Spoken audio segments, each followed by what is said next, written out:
welcome back to the Burrow. I'm Hillary, your resident fragrance-loving muggle. So I got tagged by Karine at Olfactive Stories to discuss my 10 celebrity crushes and what fragrances I would scent them with. Tag video thing. The only problem is I don't really have celebrity crushes, except maybe Michelle Obama.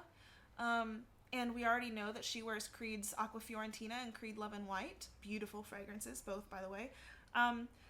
I was like, well, maybe I could just send 10 different fragrance reviewers. And I was afraid that that might be offensive. So I ended up deciding to do a video on 10 times fragrance reviewers truly became influencers and made me buy a fragrance. So I guess we'll get started.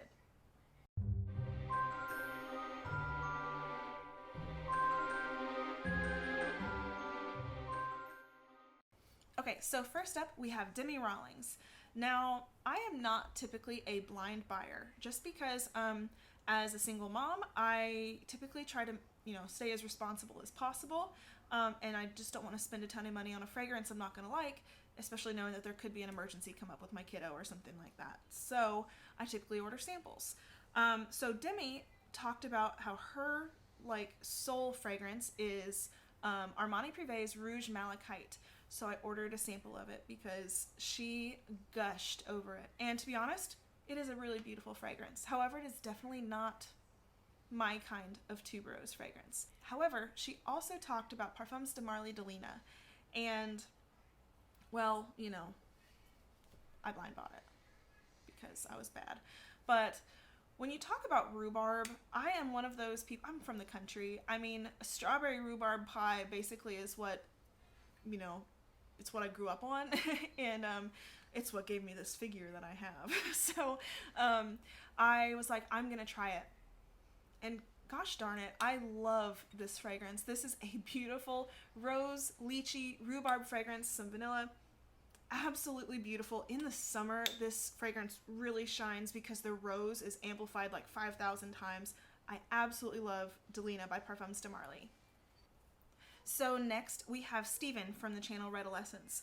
Now he, earlier on in his channel, he talked about Creed's Virgin Island water all the time. And, he would take it to the beach and have people, say what they thought about it. And he just, he talked about it all the time.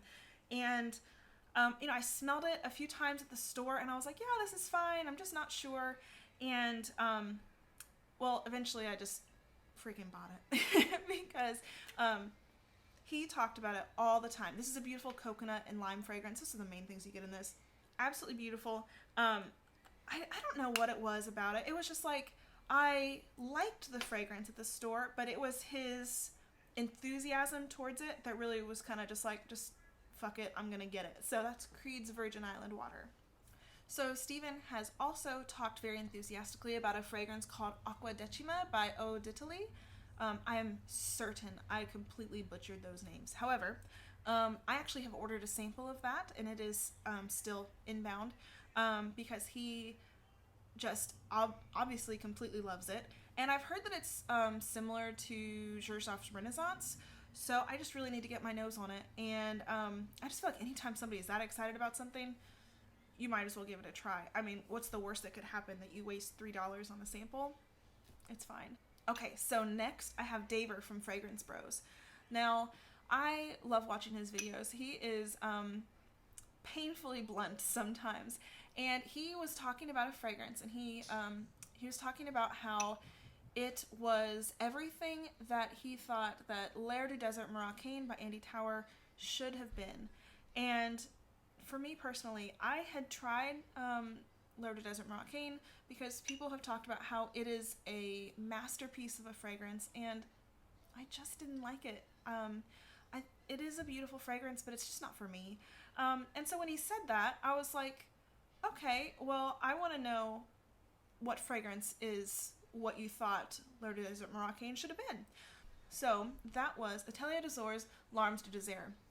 And I've talked about this on my channel before. This is a beautiful resinous frankincense and myrrh and spicy oriental fragrance. Absolutely gorgeous. This is very Middle Eastern, very dark. Absolutely perfect. This definitely smells like you're walking through like a spice market in the Middle East somewhere. It is just beautiful. So next is Claire from Smurfygurly. She and I just have really similar tastes, so I've always really appreciated her suggestions. And the one was from a house that I was already basically desperate to try, so I ordered samples from the whole house, and I loved the fragrance that she went on and on about just as much as I expected to, and that was Zoologist Bee. This fragrance, I've talked about this one before on my channel too, but I mean, it is so complex. It is just honey and orange and ginger and heliotrope. Absolutely decadent. I love this fragrance so much. And I literally almost just straight up blind bought it based on her recommendation.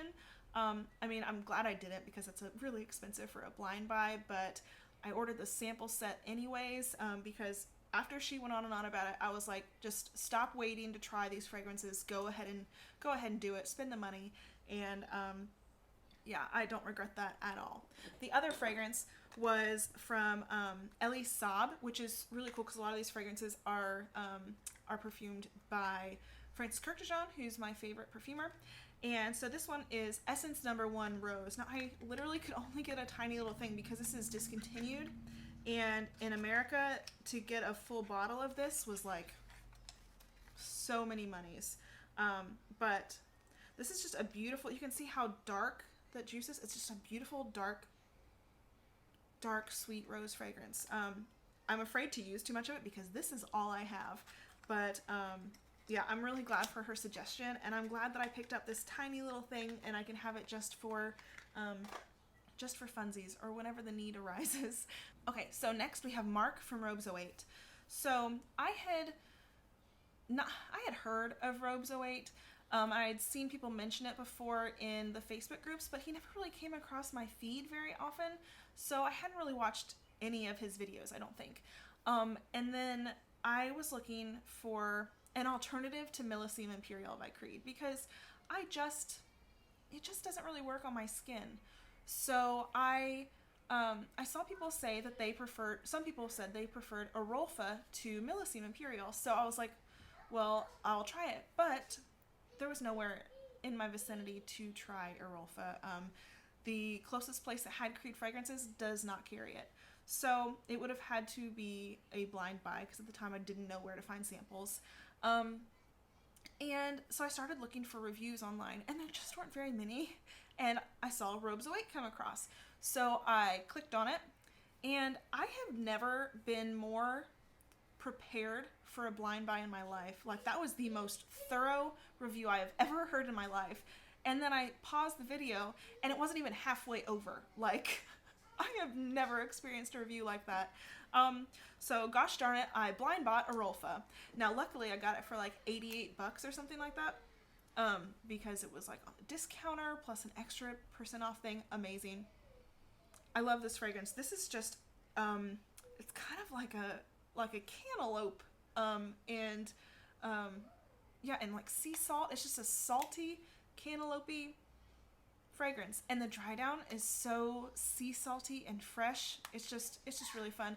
I was talking to Killafrags about this fragrance the other day, and he actually said that he's like, doesn't this come across as really masculine to you? And it kind of does come across more masculine, but you know, I just wear whatever I want to, and I think it smells good, so I wear it. So that is Creed's Arolfa. Okay, so next we have Arlene from Delicious Delights. Now, I love her channel. She is so sweet. And she was talking about, I think she was showing off her most favorite bottles in her collection. And so she showed Mika Leff's Ylang in Gold. I think she put it, said that it was one of her favorite vanilla fragrances. And it's so good. This is a tropical vanilla fragrance. It's like vanilla and ylang ylang and coconut. This one just makes me happy, honestly. And I'm so glad that I listened to her recommendation. And I did not sample this first. I got this in like a Christmas set that Mika Leff had. I think I paid $89, and I got like the 30 ml bottle. I got a candle. I got a 10 ml decant of another one of their fragrances. Tons of I got so much junk for $89. It was awesome. And such a great deal on this fragrance. This fragrance is gorgeous. So huge thank you to Arlene from Delicious Delights for that suggestion. So next we have George from the Fragrance Apprentice. When this fragrance was being discontinued, George had multiple live streams, multiple videos about how upset he was that this fragrance was going away. And I was like, he is literally heartbroken at this fragrance being discontinued. So there has to be something good about it. And I had not really smelled it very much in store. You know, it didn't catch me on paper. And I was like, you know what? It's discontinued. I'm just going to go ahead and buy it because he is head over heels for it. Surely I'm going to like it. And damn it, I did. So that is the original Dior Homme. This is a beautiful iris and cocoa and leather. There's also some lavender in here. Just absolutely beautiful fragrance. I don't like the opening as much as I like the dry down. I feel like the opening is a little bit slightly abrasive, I would say. And maybe it's just the bergamot that it kind of just gets up in my senses. But the dry down is absolutely gorgeous. I love this so much. And, you know, it says Dior Homme. Wear whatever you want. I don't find this to be overly masculine. I just absolutely love this fragrance. So that is the original Dior Homme, thanks to George from Fragrance Apprentice. Okay, so next we have Kristen from Beauty Meow. Now, I love her taste in fragrances. She has like one of the coolest, largest, most unique collections, I think, of almost any of the reviewers. A lot of niche, just a lot of fun stuff. And she was talking one day about Panna London's Brandied Pear. And I bought a sample of it. Absolutely loved it. I mean, this is the juiciest, wettest fragrance ever. And I mean, this is happiness in a bottle. So I had bought the sample based on her recommendation. Loved it just as much as I expected to. So I bought a bottle. So huge shout outs to Kristen from Beauty Meow. Great recommendation. Absolutely loved it. I mention it in a number of my videos. Okay, so next we have LolaScents. Lola is just, she is like the coolest person. I want her to be my best friend. She just is so nice and so beautiful and has a darn good taste in fragrances. And one day, I think she did a video on her favorite vanillas, I think, or maybe it was fall fragrances, I'm not really sure. And she mentioned Bourbon by Henley. Now, I live in Kentucky, which is bourbon central, and I was like, well, I need a bourbon fragrance. So I ordered this fragrance in, and honestly, when I first got it, I did not care for it. It was very harsh. And I don't know what it was. I waited a couple months and this fragrance has smoothed out. It smells like brown sugar and warm air and kind of like you're walking through a bourbon distillery, you know, that smell that's in the air, but mixed with like brown sugar. It is just so sweet and intoxicating. Oh, I love this so much.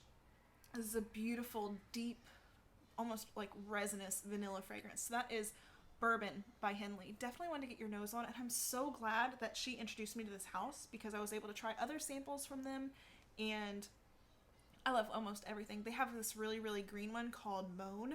It's like mown grass, like M-O-W-N, not M-O-A-N. Anyways, okay, yeah, thanks Lola. Okay, so next we have Ashton from Gents Scents, and he actually is what turned me on to this whole house. I actually am doing a video today on one of the newest ones from the house, but he turned me on to Memo Paris, the Queer Nomad line. So African leather, Russian leather, ocean leather, which just came out. And I watched all of his videos on every single one of the leather fragrances because I wasn't sure. I couldn't get samples. They were out of their sample sets. A lot of the different places that sell samples just did not have them in stock, and I was getting really frustrated because I was like, I want to try all of these. And yeah, so I watched his videos and knew immediately that it was exactly what I wanted, and so I blind bought them. And I'm so glad I did.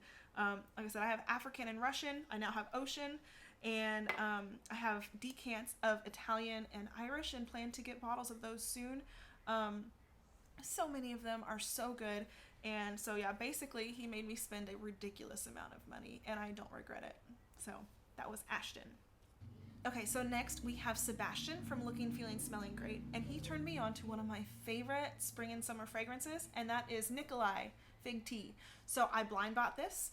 I could not find samples anywhere. This is the happiest, juiciest green tea with fresh fig and osmanthus. It is so joyful. You know, I talked about how Panna London's Brandied Pear was sunshine in a bottle.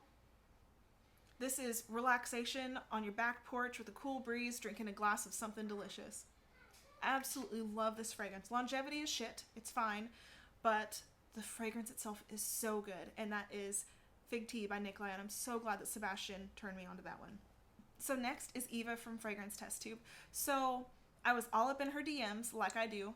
And we were discussing fragrances for summer. And I was like, I just really want to find a summer fragrance that I'm excited to wear. And so she suggested Mentha y Mentha by Miller et Barteau. I will put that on the screen because I have no idea how to say that. Anyways, so she suggested this fragrance, and literally that second I placed an order for a sample because I respect her opinions. And again, worst case scenario, I spend $4 or $5 on this particular sample and I don't care for it. It's fine. So I got this fragrance in and I love it. I will be purchasing a bottle. So this smells just like cool, crisp mint tea, but there's put a little bit of jasmine in it, and it kind of like rounds off the edges, because you know normally mint can be kind of sharp. It just keeps the sharpness on the DL basically, and it is just so beautiful and so simple, but also gosh, it made me happy when I smelled it, and I was like, I am so glad that you suggested this to me because I'm absolutely ordering a bottle. So huge shout outs to Eva from Fragrance Test Tube for suggesting Mentha y Mentha by Miller et Barteau. Something like that. Okay, so next we have Yana from the channel Tommelise. Now, she is the ultimate niche queen. Like, I want to be the niche queen so bad, but I'll never be Yana. She is amazing. And she talked a lot about Sven Pritzkolite, I probably messed up his name, his fragrance line called SP Parfums. And sometimes I'm afraid to try different things that she suggests because, you know, she'll talk about things being animalic. And I'm like, maybe you're okay with wearing things that are more animalic than I am. I'm just not sure. And she talked up this house so much, and the bottles are just really cool, and how much they spray is really cool. I love a good atomizer, like love a good atomizer. And so she talked about this this line, and I've heard her mention a number of times SP Musk, and I've even heard Smurfygurly mention it a couple times, and I was like, I'm just gonna order a sample of, you know, as many from the line as I can. And the second I smelled SP Musk, I was like, okay, yep, this one's it. This is one of my favorite fragrances of all time, and it is beautiful. It's like patchouli and musky and woody and just gorgeous. Like, I think that I don't really call fragrances sexy very often because I don't know, it's kind of weird for me, but this fragrance is sexy. So I've already worn through 2 samples of SP Musk, and as soon as I'm out of this quarantine and I'm making more money, I will be buying a full bottle. So thank you to Yana for suggesting SP Musk. And then last but not least is a reviewer who he has talked about this fragrance so many times, and I haven't yet bought the fragrance, but I have ordered a sample that is still inbound, and I hope I like it. I don't know if I will or not, but his descriptions, I think he talked about riding, you know, just riding down the road with like autumn leaves flying by, and that intrigued me. So thanks to Josh at ScentSense, I have ordered a sample of Perfumology's Clutch. He has talked this fragrance up so much, and I am so excited to try it. I've tried a few others that Josh has suggested. Like, he actually sent me decants of 3 from Juicebox. Awesome house, really cool, great fragrances. And I love his taste. And yeah, that sounded dirty. But anyways, I love his taste in fragrances, and I'm so excited to try Clutch based on his recommendation. So yeah, this video was weird. Had nothing to do with the original tag prompt. So I guess we'll just call it like something else, like 10 times reviewers became influencers tag or something. I don't care. I'm going to tag Jacklyn from Jacklyn's Perfumery, Stefan from Stefan Fragrance, and Mr. Miami Cuddles. And I would love to hear when different reviewers truly influenced you to buy a fragrance and you were happy that you did. So thank you guys so much for watching and enduring my weird twist on a tag. You know, I completely muffed that up. So you guys have an awesome day, and I look forward to seeing you guys again soon. Bye.